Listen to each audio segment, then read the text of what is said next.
बिस्मिल्लाहिर्रहमानिर्रहीम। ये photo electric effect का जो क्वेश्चन है थोड़ा सा चेंज कभी कभी करके दे देता है। जैसे फॉर एग्जांपल लास्ट ईयर भी आया है, लास्ट ईयर 2019 20 में तो नहीं हुआ ना, तो वो क्या क्वेश्चन आया हुआ है देखें, what is photo electric effect. Photo electric effect क्या है, definition. What is meant by the terms, ये जो टर्म्स है इनसे क्या मुराद है, यानी उनकी भी डेफिनेशन जो लास्ट टाइम मैंने पढ़ा दी थी सारी। Threshold frequency, work function, saturation current और स्टॉपिंग। तो ये भी लॉन्ग क्वेश्चन है। फोटो इलेक्ट्रिक इफेक्ट की डेफिनेशन पूछिए और 4 टर्म्स की डेफिनेशन पूछिए। कभी कभी सवाल ऐसे आता है जो मैंने लिखा हुआ है 2015 में आया हुआ है। क्या कहा गया है इसमें, what is photo electric effect, explain it's important results with the help of graphs. कभी कभी ये वर्डिंग नहीं होती, रिजल्ट्स की एक्सप्लेनेशन की वर्डिंग, तो ये फिर आपने नहीं करनी, फिर वो शॉर्ट क्वेश्चन होगा 4 नंबर का, लॉन्ग नहीं होगा, समझ गए। कभी कभी सिर्फ ये होगा कि what is photo electric effect also derive Einstein's equation, बस। तो ये दरमियान वाली वर्डिंग जब नहीं होगी तो आपने ये दरमियान वाला काम भी नहीं करना, ठीक है। अब लास्ट 2 लेक्चर्स में मैंने आपको डिटेल में समझा दिया था टॉपिक, सही है। उम्मीद है थोड़ा बहुत याद होगा, याद होगा ना थोड़ा बहुत, सही है, याद है। खूबसूरत लड़की तो नहीं भूलोगे नहीं ये भूल गए होगे, क्यों भाई, याद है, याद है। emission of electrons from a metal surface when exposed to a light of suitable frequency is called photoelectric effect। हमारे पास कोई मेटल है, उस पर जब हम लाइट डालते हैं ख़ास फ्रीक्वेंसी की, याद है मैंने कहा रेड लाइट डाली हमने, इमिशन नहीं हुई। येलो लाइट डाली, इमिशन हो गई। ब्लू लाइट डाली तो भी इमिशन हो गई। अब रेड येलो ब्लू में फ़र्क क्या है, रेड की फ्रीक्वेंसी सबसे कम है, उससे ज़्यादा येलो की है, उससे ज़्यादा ब्लू की है।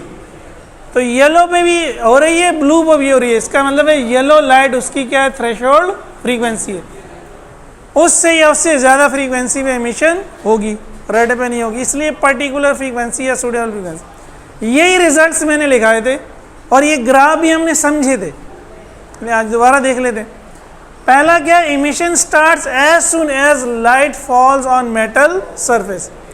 जैसे ही रोशनी मेटल पे पड़ती है, अगर वो फ्रीक्वेंसी इतनी है कि उसकी मदद से इलेक्ट्रॉन्स निकल सकते हैं तो वो फ़ौरन ही निकल जाते हैं, वो देर। ये बात क्लासिकल फिजिक्स की समझ में नहीं आती, इसलिए ये पॉइंट है यहाँ, सही है। अब हम उसकी डिटेल में नहीं जा रहे क्यों नहीं आती, ठीक है, वरना फिर लेक्चर बहुत लंबा हो जाएगा। Number 2, increase in the intensity of light. ये सबसे परेशान कुन बात थी, किसके लिए, क्लासिकल फिजिक्स के बाबाओं के लिए। वो कहते थे आइंस्टाइन ने एक्सप्लेन तो कर दिया है, लेकिन ये हम नहीं मानते जो वो कह रहा है। क्या कह रहा है, फोटोन थ्योरी जो उसने दी थी। और भाई लैला मजनू, खुदा के वास्ते हैं, चाय पे जाके गप्पे लगा लेना, तुम उठ को इधर आ जाओ, पीछे वाला। Increase in intensity of light does not increase the energy of electrons, it only increase the number of electrons। Intensity बढ़ाने से एनर्जी नहीं बढ़ी इलेक्ट्रॉन्स की, क्या बढ़ी, तादाद बढ़ गई। मैंने आपको समझाया था क्यों, क्योंकि आइंस्टाइन ने कहा था जब आप इंटेंसिटी बढ़ाते हैं तो नंबर ऑफ फोटॉन्स बढ़ जाते हैं, नंबर ऑफ फोटॉन्स बढ़ जाते हैं तो नंबर ऑफ इलेक्ट्रॉन्स भी ज़्यादा इलेक्ट्रॉन्स को एनर्जी मिल जाती है, ज़्यादा निकल आते हैं, लेकिन उसका एनर्जी से कोई ताल्लुक नहीं है।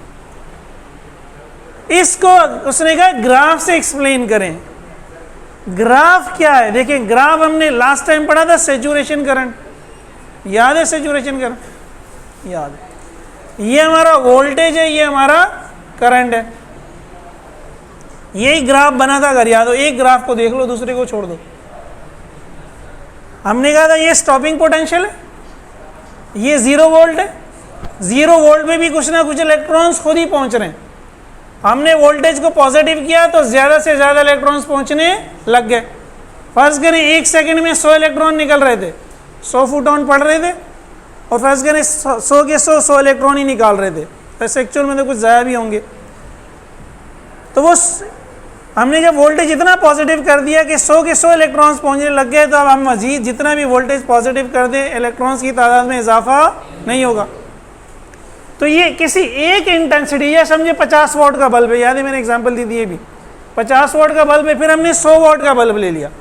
ये दूसरा ग्राफ है, इंटेंसिटी 2 मैंने लिखा है ग्रेटर देन 1। अब 100 वाट का बल्ब ले लिया, 100 वाट के बल्ब पे भी देखिए स्टॉपिंग पोटेंशियल चेंज नहीं हुआ, पूरे का पूरा ग्राफ ऊपर शिफ्ट हो गया।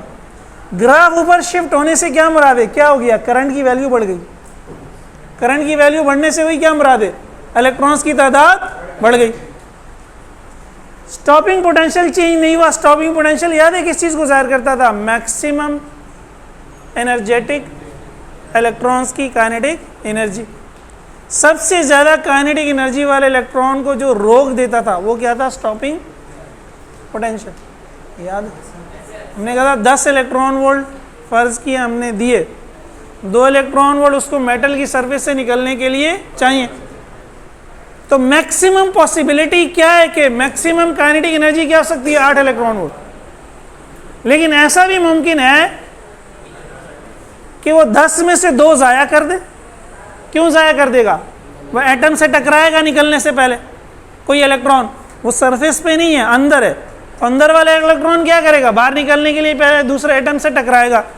तो 2 उसने ज़ाया कर दिए, 2 निकलने में ले लिए, बाकी क्या बची एनर्जी 6। तो मैंने समझाया था 1 इलेक्ट्रॉन वोल्ट से लेकर 8 इलेक्ट्रॉन वोल्ट तक हो सकती है काइनेटिक एनर्जी। ये स्टॉपिंग पोटेंशियल हम क्या कर रहे थे, नेगेटिव कर रहे थे। जैसे जैसे नेगेटिव कर रहे थे करंट कम हो रहा था, थोड़ा सा नेगेटिव किया 1 इलेक्ट्रॉन वोल्ट वाला रुक गया, इलेक्ट्रॉन आ रहा है, यहाँ भी नेगेटिव चार्ज है, तो इलेक्ट्रॉन को नेगेटिव चार्ज क्या करेगा, रोकेगा। थोड़ा सा नेगेटिव चार्ज किया तो उसने कम एनर्जी वाले को रोक लिया, थोड़ा सा और नेगेटिव किया ज़्यादा एनर्जी वाले को, थोड़ा और नेगेटिव किया और ज़्यादा। तो मैक्सिमम एनर्जी वाले को किसने रोका था, V0। कल ही मैंने अपलोड किया था यूट्यूब पे लेक्चर, पता नहीं साहब देखा था, कल रात को। मैंने कहा काश कोई सुन के आ जाए आज के लेक्चर में। ठीक है, ठीक है। तो ये V0 सेम है, यानी कि एनर्जी चेंज, इंटेंसिटी बढ़ाने से करंट बढ़ रहा है। ये ग्राफ यही बता रहा है, पॉइंट नंबर 2 को ये ग्राफ क्या कर रहा है, एक्सप्लेन कर रहा है। ठीक है, वैसे तो रटना बहुत आसान है, 2 लाइनें मारनी है बस। V0 क्या रखना है, सेम रखना। ठीक है। थर्ड पॉइंट क्या था, increase in frequency of light increases the energy of electrons. जब आप फ्रीक्वेंसी बढ़ाएंगे तो एनर्जी बढ़ जाएगी, without increasing their number. Electrons की तादाद नहीं बढ़ती, इसमें तादाद नहीं बढ़ती, करंट चेंज नहीं हो रहा, करंट वही है। फ्रीक्वेंसी बढ़ाने से स्टॉपिंग पोटेंशियल, जब आप फ्रीक्वेंसी बढ़ाएंगे आपको और ज्यादा पोटेंशियल देना पड़ेगा, किसके लिए, इलेक्ट्रॉन्स को रोकने के लिए। तो ये इस बात का सबूत है कि इलेक्ट्रॉन्स की एनर्जी क्या हो गई, बढ़ गई। V02 आगे है ना, ये V0 1 से क्या है, ज्यादा, क्योंकि F2 F1 से ज्यादा। तो ये ग्राफ इस बात को साबित कर रहा है कि फ्रीक्वेंसी बढ़ाने से एनर्जी बढ़ रही है, करंट नहीं बढ़ रहा। फ्रीक्वेंसी बढ़ाने से एनर्जी बढ़ रही है, करंट नहीं बढ़ रहा। हाँ भाई,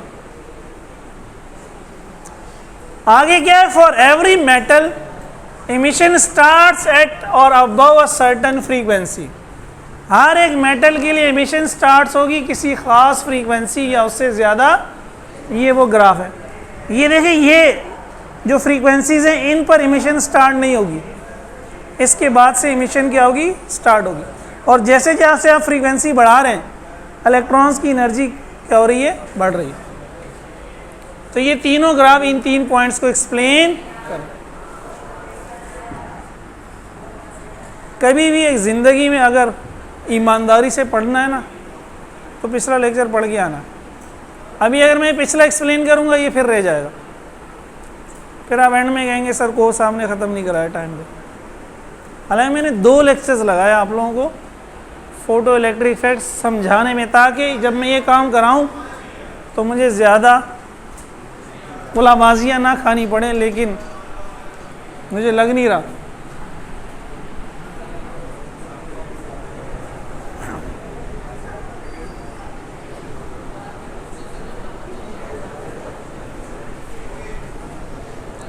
आइंस्टाइन के लिए जो 1905 है, सन 1905 का ईयर, ये मिरेकल ईयर कहलाता है। मिरेकल का मतलब है, क्या होता है मिरेकल? मिरेकल किसको कहते हैं? अजूबा, वो चीज़ जो इंसानी अकल समझने से कासिर हो, वो क्या कहलाता है? मिरेकल। मैंने आपसे कहा था इसने 4 पेपर्स पब्लिश किए थे और वो चारों बाद में साबित हो गए इस काबिल थे कि उन पे नोबेल प्राइज़ मिले। चारों पे क्या मिले? लेकिन नोबेल प्राइज़ उसको मिला इस पे, फोटो इलेक्ट्रिक इफेक्ट की एक्सप्लेनेशन पे 1921 में। 1900 उस वक्त भी जो नोबेल प्राइज़ दिया गया, ये बात उसमें मानी नहीं गई कि जो लाइट है वो पैकेट्स ऑफ एनर्जी है। उन्होंने कहा ये तुम सही कह रहे हो, तुम्हारी थ्योरी एक्सपेरिमेंट को वेरीफाई कर रही है, लेकिन ये बात हमारी समझ में नहीं आती कि जो रेडिएशन है वो पैकेट्स हैं। ये बात हमारी समझ में। खैर फिर 1923 में जो हमारा अगला डिस्कशन है कॉम्पटन इफेक्ट, उसने मज़ीद इस बात को प्रूव कर दिया कि आइंस्टाइन क्या कह रहा है, सही कह रहा है। उस कॉम्पटन को फिर फ़ौरन ही दे दिएगा, 1927 में दे दिया गया नोबेल प्राइज़। आइंस्टाइन ने 1905 में एक्सप्लेन किया, इसको नोबेल प्राइज़ कहाँ मिला? 1921 में। कॉम्पटन इफेक्ट ने मज़ीद आइंस्टाइन की थ्योरी पे मोहर सबत कर दी कि आइंस्टाइन क्या कह रहा है, ठीक कह रहा है। उसने कब अपना फिनोमिना पेश किया? 1923 में। उसको 4 साल बाद ही नोबेल प्राइज़ दे दिया। खैर, तो आइंस्टाइन ने क्या कहा? जो पुराने ज़माने के बाबाओं को, 150 साल पुरानी जो फिज़िक्स थी आइंस्टाइन वाले बाबाओं को समझ में नहीं आ रहा था, ये उसने कहा। In 1905, Einstein proposed that light consists of packet of energy called photons. उसने कहा लाइट एनर्जी के पैकेट्स होते हैं जिनको उसने क्या कहा? फोटोन। इससे पहले लोग क्या समझते थे? Light is a form of wave. First year के चैप्टर 9 में भी थोड़ी डिस्कशन है। थॉमस यंग ने 1801 में डबल स्लिट एक्सपेरिमेंट से प्रूव किया कि लाइट क्या है? वेव है। तो लोगों को ये बात हजम नहीं हो रही थी। ये क्या बात हुई? In order to explain photo electric effect Einstein propose that, और देखिए कितनी ज़बरदस्त उसने ये 4 पॉइंट्स पेश किए। इवन कि आज भी आज सोचे ना, मतलब जिसको कहते हैं कोई लूप होल नहीं छोड़ा, कोई ऐसा सुराख नहीं छोड़ा कि पकड़ लेंगे यार तुम्हारी ये बात गलत है। उसने सारी चीज़ें इतनी खूबसूरती से एक्सप्लेन की कि कोई उस पर ऑब्जेक्शन करने के काबिल ही, मानते सब थे यार तेरी इक्वेशन सही है, लेकिन ये बात हम हजम नहीं कर पा रहे ना। खैर, क्या कहा उसने? An electron either absorbs one whole photon or it absorbs none. हो क्या रहा है? मेटल की सरफेस पे लाइट पड़ रही है। आइंस्टाइन ने कहा एज्यूम करो फोटॉन्स की बारिश हो रही है, एक फोटोन, दूसरा फोटोन, बहुत सारे फोटोन गिर रहे हैं, फिर और फोटोन आ रहे हैं, 100 फोटोन गिरे, फिर 100 और आए, फिर 100 और। ठीक है, लेकिन उसने कहा जो एक इलेक्ट्रॉन है, मेटल के अंदर इलेक्ट्रॉन्स बहुत ज़्यादा हैं, फोटॉन्स बहुत कम। एक इलेक्ट्रॉन एक वक्त में सिर्फ एक फोटोन लेगा, 2 फोटोन नहीं लेगा, क्योंकि अगर 2 फोटोन ले लेगा फिर भी एनर्जी बढ़ गई ना। मैंने आपसे क्या कहा था? वर्क फंक्शन है 2 इलेक्ट्रॉन वोल्ट। अगर हमने 1 इलेक्ट्रॉन वोल्ट का फोटोन दिया वो नहीं निकलेगा, लेकिन अगर वो 1 इलेक्ट्रॉन वोल्ट के 3 इलेक्ट्रॉन फोटोन ले ले एक साथ, तो फिर 3 इलेक्ट्रॉन वोल्ट हो गई। तो इस बात को आइंस्टाइन ने कहा नहीं, ऐसा नहीं होता। एक वक्त में इलेक्ट्रॉन एक ही फोटोन लेगा, उससे ज़्यादा। वजह, इलेक्ट्रॉन्स बहुत ज़्यादा हैं, फोटॉन्स बहुत कम हैं। इसकी मिसाल ऐसे ही है कि एक आपके गार्डन में फूल हैं, आपने एक पाइप पकड़ा और यूं करके जो है ना रोज़ आप उनको पानी दे रहे हैं। इस बात का मेक श्योर किए बगैर कि हर एक फूल तक पानी पहुंच रहा है। कुछ दिन बाद क्या हुआ? कुछ फूल खिल पड़े, कुछ मुरझा गए। तो क्या हुआ? असल में वो पानी आप स्प्रिंकल कर रहे थे उसकी जड़ों तक, जिसको पानी पहुंचा वो तो खिल गया, जिसको पानी नहीं पहुंचा वो, आप पानी कम दे रहे थे और फूलों की तादाद क्या थी? ज़्यादा थी। तो यह भी यही हो रहा है। फोटॉन्स कम है, इलेक्ट्रॉन्स ज़्यादा। फिर अगले पॉइंट में भी यही देखे कह रहा है, if energy of photon is sufficient, अगर फोटोन की एनर्जी सफिशिएंट है, काफ़ी है, ये ब्रैकेट में मैंने अपनी तरफ से लिख दिया, सफिशिएंट से क्या मुराद है, greater than work function, work function से ज़्यादा है, यानी अब 2 इलेक्ट्रॉन वोल्ट से ज़्यादा है, 3 है, 4 है, 5 है, तो क्या होगा, इलेक्ट्रॉन में लीव मेटल सरफेस, तो इलेक्ट्रॉन मेटल की सरफेस से बाहर आ सकता है। मैंने कहा था ना गारंटी, क्योंकि अगर नीचे वाले ने ले लिया तो हो सकता है वो अपनी एनर्जी लूज कर दे। In case energy is not sufficient, लेकिन एनर्जी कम है, 2 से कम है, तब तो लाजमन नहीं निकलेगा, ये यकीन है, इलेक्ट्रॉन डिसिपेट इट।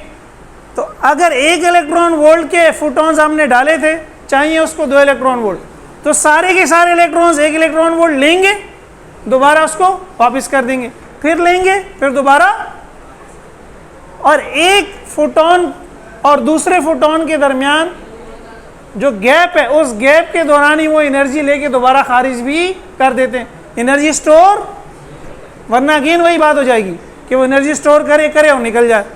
तो ये उसने कहा, in such a short time interval that it has no chance to absorb second photon, वो एनर्जी लेके दोबारा खारिज भी कर देता है इतनी जल्दी कि दूसरा फोटोन उस वक्त तक आया नहीं होता।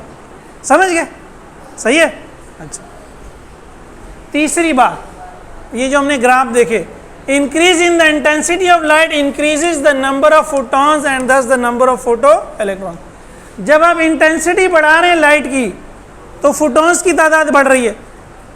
50 वॉट के बल्ब से फर्ज करो 1 सेकंड में 50 फोटॉन आ रहे हैं, तो 100 वॉट के बल्ब से 1 सेकंड में 100 फोटॉन आ रहे हैं, फोटॉन की तादाद बढ़ गई, इसलिए इलेक्ट्रॉन्स की तादाद भी बढ़ गई। Increase in the frequency of light increase the energy of photon, लेकिन जब आपने फ्रीक्वेंसी बढ़ाई, फोटॉन्स की तादाद नहीं बढ़ी, अब क्या बढ़ गई, एनर्जी। सही है। 50 वॉट का ही बल्ब है, एक रेड है, एक येलो है और एक ब्लू है, तो ब्लू वाले की एनर्जी सबसे ज़्यादा होगी, उसके बाद येलो वाले की, उसके बाद रेड वाले की, क्योंकि फ्रीक्वेंसी ब्लू वाले की सबसे ज़्यादा है, उसके बाद दूसरे नंबर पे येलो वाले की है, तीसरे नंबर पे रेड वाले की, and thus the energy of photo electrons. ठीक है। अब उसने अपनी इक्वेशन पेश की जिससे रिजल्ट प्रूव हो गया एक्सपेरिमेंट के, फिलिप लेनार्ड के एक्सपेरिमेंट के, जो वो एक्सप्लेन नहीं कर पाया था। ठीक है, कि V0, समझिए इससे V0 की वैल्यू निकल आएगी ना इस इक्वेशन से, इस इक्वेशन से V0 की वैल्यू वही निकलेगी जो उसने एक्सपेरिमेंट में यूज़ की, तो बस साबित हो गया आइंस्टाइन ठीक कह रहा है। आइंस्टाइन ठीक कह रहा है ना, थ्योरी अगर एक्सपेरिमेंट को मैच कर जाए तो थ्योरी एक्सेप्टेड है, थ्योरी अगर एक्सपेरिमेंट को मैच, तो experiment accepted. A part of photons energy is used to eject from metal surface, to eject electron from metal surface ना। फोटोन की एनर्जी का कुछ हिस्सा तो इलेक्ट्रॉन को मेटल की सरफेस से निकाल देता है, rest of the energy appears as electrons kinetic energy. बाकी एनर्जी क्या होती है इलेक्ट्रॉन की, वही 10 इलेक्ट्रॉन और 2 इलेक्ट्रॉन वोल्ट, याद रखो। सही है। Electrons emitted from the surface have greater energies, surface से जो निकलेंगे वो एनर्जी कोई भी जाया, बस वो 2 इलेक्ट्रॉन से निकल जाएंगे, बाकी 8 की 8 क्या हो जाएगी, उनकी काइनेटिक एनर्जी। ठीक है। Then those emitted from inside metal, उनसे ज्यादा होगी जो मेटल के, क्योंकि मेटल के अंदर वाले एटम से टकराएंगे, कुछ एनर्जी लूज करेंगे, 2-3 इलेक्ट्रॉन वोल्ट वहाँ लूज कर देंगे, फिर 2 इलेक्ट्रॉन मेटल की सरफेस से, तो उनकी एनर्जी क्या होगी, कम होगी। मैंने बताया था ऐसा भी हो सकता है कि वो सारी लूज कर दे। It is because inner electrons lose some energy in collision with atoms of metal. Thus for most energetic electrons, सबसे ज्यादा एनर्जी वाले इलेक्ट्रॉन्स के लिए क्या होगा, फोटोन की एनर्जी, ये समझिए वो 10 इलेक्ट्रॉन वोल्ट है, बराबर हो गई work function 2 electron volt plus kinetic energy of electron 8 electron volt. सही है। ये वो मोस्ट एनर्जी वाला इलेक्ट्रॉन ऐसा करेगा, जो ज़ाया करेगा वो तो ऐसा, वो तो कुछ एनर्जी ज़ाया कर देगा, इसलिए इसकी एनर्जी को हम क्या कह रहे हैं, के मैक्स। फोटोन की एनर्जी को ई, वर्क फंक्शन को फाई, के मैक्स निकालना है तो फाई यहाँ जाके माइनस हो जाएगा। के मैक्स लास्ट टाइम बताया था V0 ही है, ई किसके बराबर है, एच एफ के। 5 ई एनर्जी है, H F not cut off frequency, अगर एच कॉमन ले लो तो एफ माइनस एफ नॉट। ये एच प्लांक कांस्टेंट है, इसकी वैल्यू मालूम है। एफ वो फ्रीक्वेंसी है जो आप एक्सपेरिमेंट में डाल रहे हैं, एफ नॉट वो कम से कम फ्रीक्वेंसी है, इसका भी पता है। इलेक्ट्रॉन के चार्ज का भी पता है, वी नॉट निकल आएगा यहाँ से वी नॉट। तो ये वी नॉट अगर एक्सपेरिमेंट की वैल्यू को मैच करता है तो आप बाकी सारी चीज़ें, इवन कि अगर आप वी नॉट एज्यूम करने मालूम है तो आप एफ नॉट निकाल सकते हो, एफ निकाल बाहर आ। तो इस इक्वेशंस ने फिलिप लेनार्ड के एक्सपेरिमेंट को क्या किया भाई, एक्सप्लेन कर दिया। इसलिए इसको कहते हैं आइंस्टाइन फोटो इलेक्ट्रिक इक्वेशन। और आइंस्टाइन ये क्वांटम मैकेनिक्स की बुनियाद रखी उसने, थ्योरी ऑफ रिलेटिविटी में